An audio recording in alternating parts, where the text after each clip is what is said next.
Sir, আপনি তো প্রতিদিন আবাসিক হোটেলে আসেন, এই জন্য স্যার আমি তো আপনাকে অনেক দিন অনেক মেয়ে দিয়েছি। আজকে আমি 100 থেকে বেচে একটা মেয়ে নিয়ে আসছি স্যার, পুরা ইনটেক। আরে হ্যাঁ, রাজু কি বলিস? মেয়েটাকে দেখতে খুব জোশ লাগতেছে, খুব পাক্কা। আচ্ছা ঠিক আছে, নিয়ে আয়, ওকে নিয়ে আয়। দাঁড়ান স্যার, এই আয় স্যার, এই নেন। আরে স্যার দাঁড়ান, এত অধৈর্য হবেন না।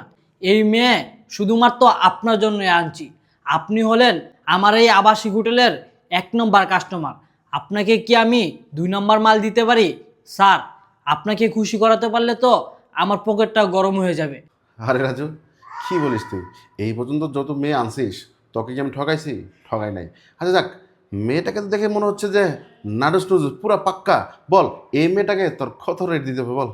আরে স্যার, আপনি কি আমাকে রেটের কথা বলে লজ্জা দিচ্ছেন? স্যার, এমনি তো আমাকে আপনি ঠকাননি, আর কোনো সময় আপনি আমাকে ঠকাবেন না। আপনার প্রতি আমার বিশ্বাস আছে। স্যার, আমি মুখে কিছু বলতে পারবো না। আপনি আমাকে খুশি হয়ে যা দিবেন আমি তাই নিয়ে চুপচাপ চলে যাব। আরে রাজু, তুই কি বলিস? এই পর্যন্ত এই আবাসিক হোটেলে কতগুলো মেয়ে আনছিস, আমি তো তোকে 10,000 টাকার নিচে কোনোটা রেট দেইনি। যাক, এখন যদি একটা জাক্কাস মাল নিয়ে আসছিস, তাহলে ওকে আমি 15,000 টাকা দেবো, আর তোকে 5,000 টাকা বকশিস দেবো। দাঁড়া, এই নে, এখানে 20,000 টাকা আছে, নে ধর। স্যার, আরেকটা কথা বলতাম, যদি কিছু মনে না করেন। হ্যাঁ বল, কি বলবি? স্যার, আগে আপনি বলুন আপনি খুশি হয়েছেন কিনা। আরে হ্যাঁ, আমি তো খুব খুশি। এমন একটা মেয়েকে নিয়ে আসছিস, পুরো ঝাক্কাস একটা মেয়ে, আমি তো ফুল খুশি। স্যার, আপনি খুশি মানেই আমি খুশি, কিন্তু স্যার আর কিছু যদি দিতেন তাহলে অনেক ভালো হতো। ও, তার মানে তোর আরো টাকা দরকার? আরে, তোর জন্য তো এই দরজাটা পুরো খোলা, সমস্যা নাই, টাকা তো লাগে, আমি দিব। নে, এই নে, এখানে 3,000 টাকা আছে, নে রাখ। খুশি তো? স্যার, খুশি মানে এটা কি আর বড় লাগে? এই স্যার কিন্তু অনেক বড় লোক, দেখেছিস তো স্যারের কোনো টাকা পয়সার অভাব নেই। তুই যদি আজকে স্যারকে খুশি করাতে পারিস না, স্যারও তোকে খুশি করে দিবে। নেন স্যার, এই মাল আজকে আপনার, আপনি এনজয় করেন। আমি রাজু গেলাম। আর স্যার, ভিতর থেকে লক করে দিয়েছি, আপনি কোনো টেনশন করবেন না, আপনি মন মতন এনজয় করেন। স্যার, আমি কিন্তু গেলাম। আচ্ছা ঠিক আছে, কোনো কিছু লাগলে আমাকে বলিস, হ্যাঁ? স্যার, আমার কোনো কিছু লাগবে না। আপনি যদি কোনো কিছু লাগে তাহলে আমার একটু নক দেন, আমি এসে দিয়ে যাব। পার্সোনাল কাজ তো অনেক কিছুই লাগে। স্যার, এত কথা বলে লাভ নেই, আপনি থাকেন, আমি গেলাম। আচ্ছা ঠিক আছে, দেখে শুনে যাইস, হ্যাঁ? তোমার নাম কি? এখানে বসো। ইয়ে মানে, তোমার নাম কি? আমার নাম আমার নাম বিউটি স্যার। বিউটি। তোমার এখানে আসতে কোনো সমস্যা হয়নি তো? না স্যার, আমার এখানে আসতে কোনো অসুবিধা হয়নি। আর তুমি কি জন্য আসছো তুমি তো সব জানো না? জি স্যার, আমি সব জানি। আচ্ছা। স্যার, আর আমি কি তোমাকে আপনাকে দেখ- একটা প্রশ্ন করব? তোমাকে দেখার পর আসলে, আচ্ছা ঠিক আছে, হ্যাঁ বলো, কি জানি, বলো বলো। দেখুন স্যার, আমরা তো একজন আরেকজনকে চিনি না। আগে আমরা নিজেদের মধ্যে একটু কথা বলি, তারপর না হয় যা করার করবেন আপনি। আচ্ছা ঠিক আছে, বলো। আচ্ছা, আপনি কি বিবাহিত? কেন, আমাকে দেখে কি বিবাহিত মনে হয়? না স্যার, বিবাহিত মনে হয় না, তারপরও প্রশ্নটা করলাম আর কি। ইয়ে মানে, প্রশ্ন করলা? আচ্ছা যাক, যেহেতু তুমি এটা প্রশ্ন করছো, আমি তোমাকে সত্যটা বলেই দিই। আসলে আমি না বিবাহিত। আচ্ছা স্যার, আপনি বিবাহিত হয়েও কেন আবাসিক হোটেলে আসেন? আসলে সত্যি কথা বলবো, জি স্যার। আমার না আমার বউকে ভালোই লাগে না, একদম ভালো লাগে না। আমি আনহ্যাপি একটা ছেলে, সুখী না আমি, যে কারণে আমি এই এই জায়গায় আসতে বাধ্য হয়েছি। কেন স্যার, আপনার বউকে আপনাকে ভালোবাসে না? আরে, বউ ভালোবাসে কি বাসে না সেটা আমি বুঝতে পারি না, কিন্তু আমার মানে একদম ভালো লাগে না, সেই কারণে তো আমি এখানে আসছি। ভালো লাগে না, বউ ভালো লাগে না। আচ্ছা স্যার, আপনার বউকে আপনার কেন ভালো লাগে না?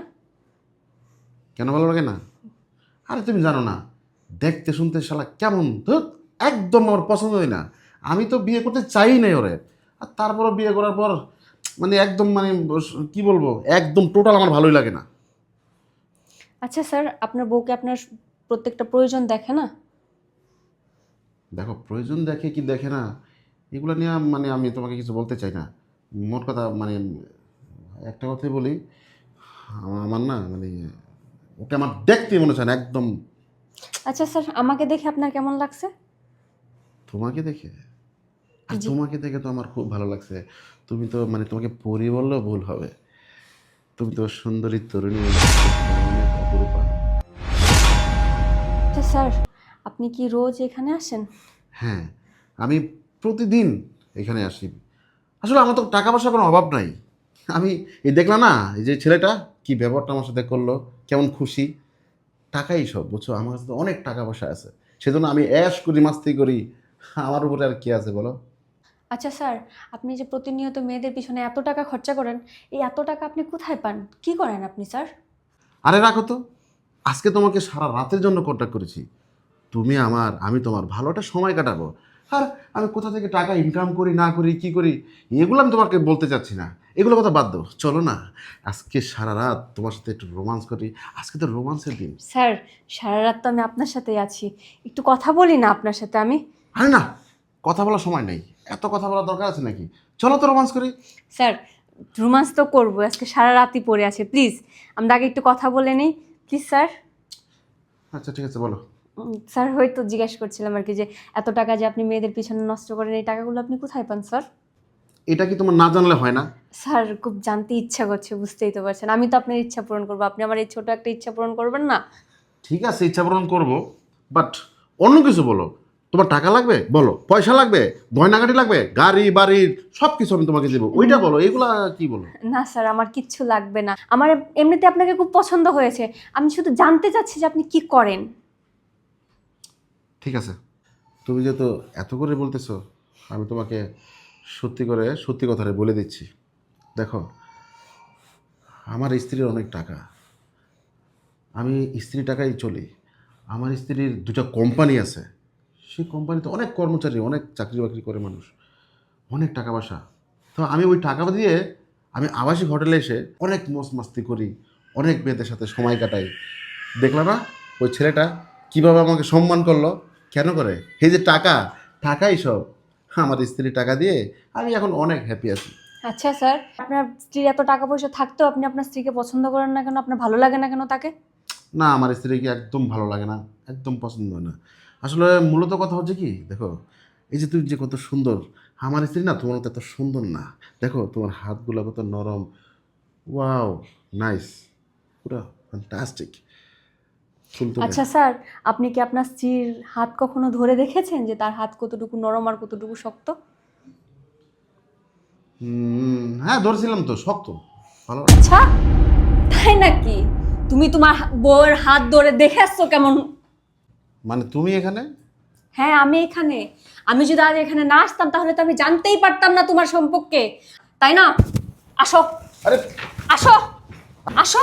আরে, হ্যাঁ, কি মনে করেছিলে তুমি? কি ভাবো তুমি নিজেকে? হ্যাঁ, দেখো, মানে তুমি এখানে কিভাবে আসলে বলো তো? আমি এখানে যেভাবে আসি, তুমি বলো আমায় কি হচ্ছে এসব? মানে বউ শোনো, এইগুলা কিছু না, চলো আমরা বাসায় যাই, চলো। কিসের বাসায় যায়? আজকে যা কথা হওয়ার এখানে দাঁড়িয়ে এই কথা হবে, ঠিক আছে? আর আমার হাত খুব শক্ত না, তাহলে দেখো এই শক্ত হাতে থাপ্পড় খেতে কেমন লাগে। তুমি আমাকে মারলে। হ্যাঁ, মারলাম। মারলাম কেন জানো? যদি আজকে এই থাপ্পড়টা না মারতাম না, তাহলে তো তুই নিচের জায়গাটাই ভুলে গেছিস। আমার টাকায় খেয়ে আমার টাকায় পরে তুই আমাকে ধোকা দিচ্ছিস। আমার বাবার টাকায় তুই অন্যান্য মেয়েদের নিয়ে ফুর্তি করে বেড়াচ্ছিস। বাহ, বাহ, এই আমার ভালোবাসার মূল্য দিলি তুই, তাই না? খুব তো বড় বড় কথা বলিস তুই ঘরে, যে আমার মতো ভালো নাকি আর তুই কাউকেই বাসিস না। তাহলে এসব কি? কি এসব বল আমায়। আরে বাবা, এটা একটা আবাসিক হোটেল, এরকম চিল্লাফালা করো না। তোমার স্বামী আমি, আমার একটা মান ইজ্জত আছে না? এক কাজ করো, চলো তো এখান থেকে চলে যাই, এটা বাসায় গিয়ে সমাধান হবে, চলো। তুমি আমার স্বামী নও, তুমি আমার স্বামী ছিলে। কারণ আজকের পর থেকে তো আমি তোমার সাথে সংসার করব না। তোমার মতো একটা চরিত্র খারাপ মানুষের সাথে আমি কখনোই সংসার করব না, ঠিক আছে? আমার এই হাত দুটো যখন অন্য মেয়ে হাত ভেবে ধরছো, তখন এই হাত দুটো নরম।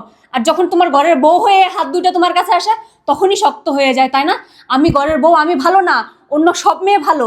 তোমার কাছে তুমি অন্য মেয়েদের নিয়ে থাকো, আমায় নিয়ে তোমার সংসার করতে হবে না। আরে এই,